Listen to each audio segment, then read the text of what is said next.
Necesita de Colombia para el mundo, papi. Tú eres una de esas que te rompen la cara. 10 de la mañana con 53 minutos. Seguimos aquí informando en edición matinal y es momento de establecer contacto con el doctor Carlos Pallarolas. Él es neumólogo para hablar con respecto a esta situación del oxígeno. Teníamos en estos últimos días faltantes. Ahora también se habla de otras posibilidades. Doctor, ¿qué tal? ¿Cómo estás? Muy buen día, Fernanda. Un placer saludarte hoy a la audiencia de C9N. Un gusto. Aclarar un poco que estoy sin mascarilla porque estoy al aire libre, nomás por eso, Fernanda. Sí, no hay problema. Bueno, doctor, lo que queríamos consultarle, hay gente haciendo recomendaciones de que ahora, ante la ausencia también o la falta de oxígeno en los hospitales, es importante tener un balón de oxígeno en casa. ¿Esto es así? ¿Cómo se administra? Queremos conocer un poco esos detalles. Bueno, en realidad una recomendación un poco delicada por el hecho de que muchas veces debemos y necesitamos la asistencia de un profesional calificado, por lo menos que sea una licenciada o un técnico en enfermería que acompañe al paciente que va a estar recibiendo la oxigenoterapia domiciliaria, ¿verdad? Una cosa es la oxigenoterapia domiciliaria que va a recibir un paciente crónico, que nuestros pacientes con portadores de EPOC o de fibrosis pulmonar que ya llevan su tiempo utilizando, es muy diferente. ¿Por qué? Porque son pacientes que ya conocen y que van a utilizarlo por mucho tiempo. Pero no así cuando se tratan de pacientes que puedan ser portadores de COVID-19, porque estos pacientes son pacientes que pueden compensarse en cualquier momento y va a ser otra la situación por la que pasan ellos. Entonces, este paciente no puede estar sin un cuidado de personal calificado, como te decía, que sea por lo menos una licenciada o un licenciado en enfermería o un técnico en enfermería que pueda estar acompañando y llevando adelante la evolución de este paciente. ¿Y eso quiere decir que tiene un dosaje específico, una capacidad específica que no cualquiera debe manipular el pulmón, en este caso el oxígeno, para no realizar un ejercicio innecesario de los pulmones, doctor? Exacto. ¿Qué es lo que nosotros necesitamos qué es lo que hacemos con una oxigenoterapia? Es hacer que el pulmón, que la saturación de oxígeno sea la óptima, que sea por encima de 94, que es lo que necesitamos cuando este paciente está requiriendo y está desaturando, como le llamamos, que darle un aporte de oxígeno para que esta necesidad sea optimizada. Entonces, este profesional es el que está viendo cuál es el requerimiento que necesita esta persona. Algunas veces es bajo el requerimiento, pero en algunos casos es aún mayor. Cuando un paciente está requiriendo una cantidad de oxígeno mayor a 5 litros por minuto, tiene que llevar una mascarilla de oxígeno con reservorio. Ya no es suficiente una simple cánula nasal, ya tiene que usar una mascarilla. Entonces, si esto es necesario, ya un paciente va a utilizar un balón de oxígeno solamente unas horas, va a requerir por más tiempo, va a usar menos tiempo un balón de oxígeno. Por ello es que tenemos que tener ese cuidado, Alexis. Entonces, por ello es que es un poco delicado la utilización de oxígeno. O sea, usted, doctor, no recomienda entonces que pacientes de COVID-19 se traten en casa con estos balones. Y es un poco delicado, Fernanda.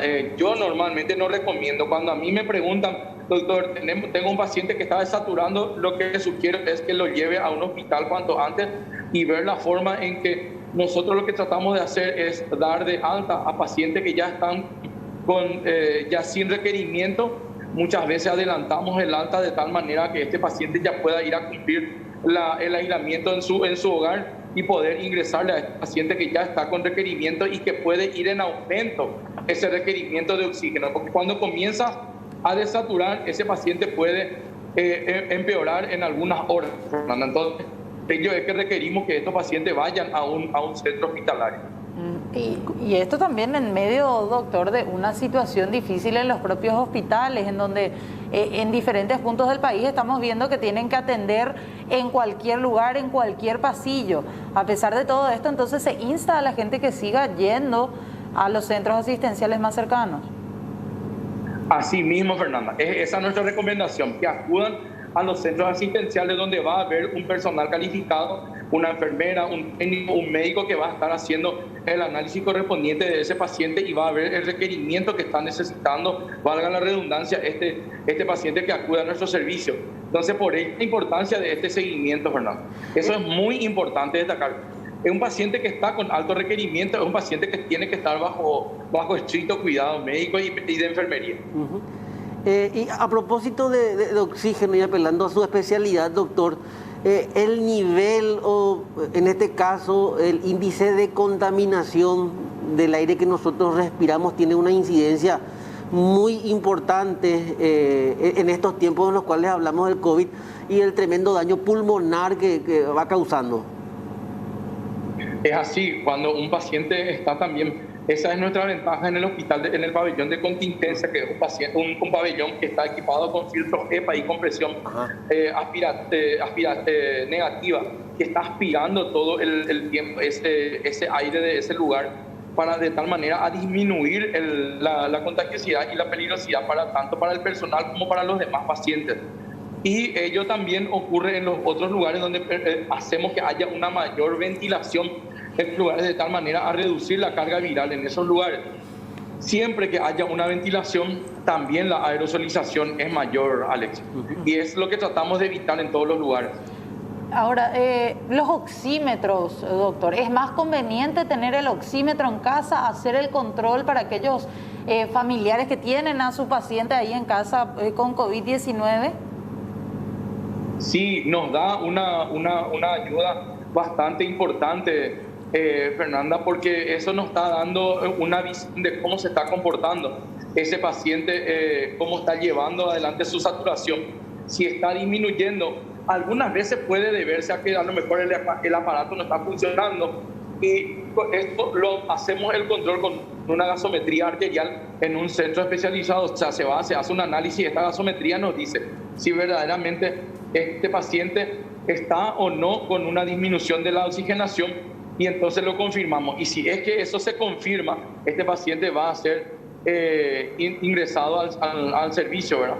Entonces, ese equipito, ese aparatito que como le llamamos, nos ayuda en gran medida para ver cómo está evolucionando ese paciente, Fernando. Ahora, entonces, sí.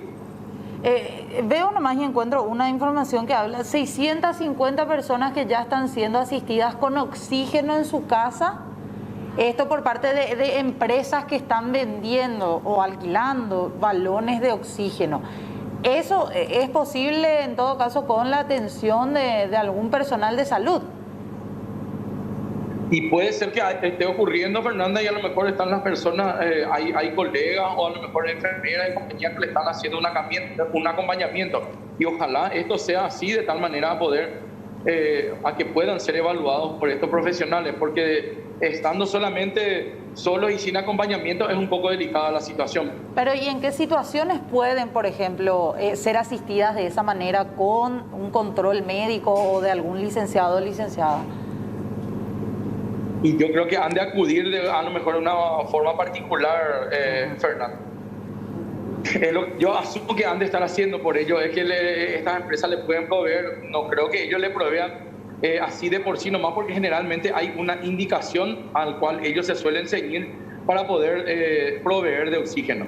Generalmente ellos piden una indicación de un profesional para poder proveer el oxígeno correspondiente. Vemos que algunas empresas inclusive ya dan asistencia a las familias o las personas que quieran disponer de un balón de oxígeno. Y la pregunta también que nos hace mucha gente, ¿qué pasa si un paciente con dificultad respiratoria va a un hospital y no hay balón disponible? O sea, si para esos casos, o sea, siempre bajo prescripción, doctor, esa es la consigna.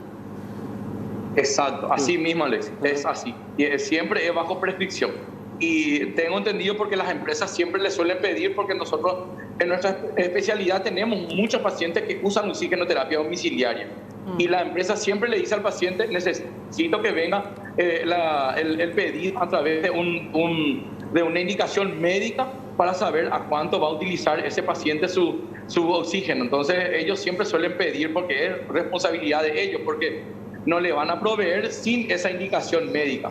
Y tengo entendido que es así, generalmente siempre ocurre esto, Alex. Doctor, en tu experiencia como médico, como neumólogo, ¿cuánto cuesta un balón de oxígeno si una familia se ve en la necesidad de o comprar o alquilar? He entendido que está rondando los 300.000 guaraníes cada balón. Estos balones grandes que estamos viendo en las imágenes, está rondando los 300.000 guaraníes. no manejo mucho los precios, Fernanda, pero creo que está rondando ese precio. En algunos casos hay instituciones que suelen proveer a lo mejor más barato, pero rondando ese precio. Y ese balón generalmente cuando se usa a una dosis baja puede durar 1, 2 o 3 días, depende del requerimiento que está necesitando el paciente. Pero cuando se usa a una dosis alta, algunas veces puede durar inclusive horas nada más, porque nosotros en el hospital mismo, cuando el oxígeno del hospital no es suficiente y necesitamos utilizarlo, y como te digo, la dosis es alta, algunas veces nos dura algunas horas nada más. Doctor, con respecto a, y me estaba fijando en los datos actualizados, cada vez son más, o cada vez es más la población joven, en el sentido de que está resultando grave la enfermedad, ellos a diferencia de esa primera etapa del COVID. Se habla de la variante brasileña, el mayor impacto que tienen estos jóvenes. Ahora, a la pregunta que voy, y con respecto a la especialidad siempre, los jóvenes, si hacemos la segmentación, o tienen problemas relacionados al tabaquismo u otra patología de base. En realidad vemos muchos pacientes que no tienen ninguna comorbilidad, y eso es algo que nos ha llamado mucho la atención en estos últimos tiempos, en estos últimos días, que sin comorbilidad alguna vienen pacientes jóvenes, inclusive menores de 30 años, que están llegando en mal estado general. Gracias a Dios hemos tenido varios pacientes que han evolucionado bien, pero también tenemos pacientes con una evolución lenta, bien pero lenta. ¿Cómo funciona el pulmón después del COVID? Porque la fatiga, la dificultad para respirar, el cansancio, son situaciones por las cuales atraviesan las personas infectadas, pero queda esa secuela por muchísimo tiempo, doctor. He escuchado experiencias de muchísima gente que hasta ahora siente que le cuesta respirar.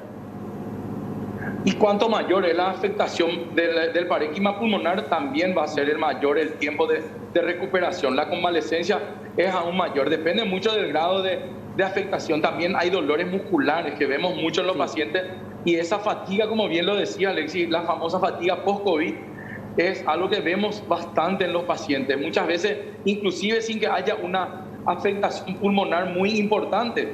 Esa fatiga no se debe solamente al pulmón, sino que se debe como que como el cuerpo se vio estresado durante todo ese tiempo. Es algo que aumenta mucho el metabolismo de las personas.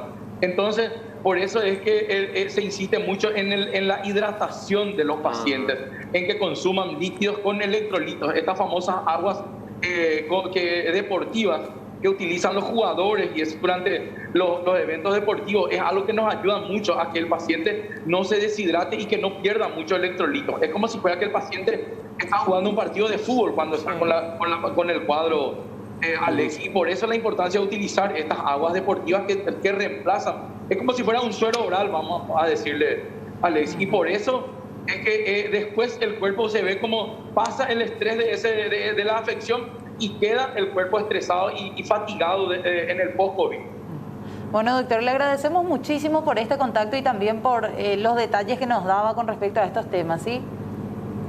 Por favor, al contrario, a las órdenes, para lo que dispongan, y ojalá sigamos por el buen camino, y que cuanto antes disminuyan nuestras curvas, que sigue lastimosamente en esa meseta tan alta, que lo que queremos es que cuanto antes disminuya y que esta situación mejore para todos. Definitivamente, el doctor Carlos Pallarolas, muchas gracias por este contacto. Bueno, él decía entre 300.000 aproximadamente el costo de cada balón de oxígeno, del balón grande que veíamos ahí en las imágenes, pero la recarga es el problema. O sea, cuando uno necesita una recarga porque tiene un mayor consumo de los balones de oxígeno, ahí es donde aumenta también el gasto de una familia. ¿Seguimos en ese punto del país? Sí. En la zona este está Joel López, albergue para pacientes, sí, para familiares de pacientes, a propósito del COVID. Y el impacto, el daño que no solo va ocasionando en el estado de salud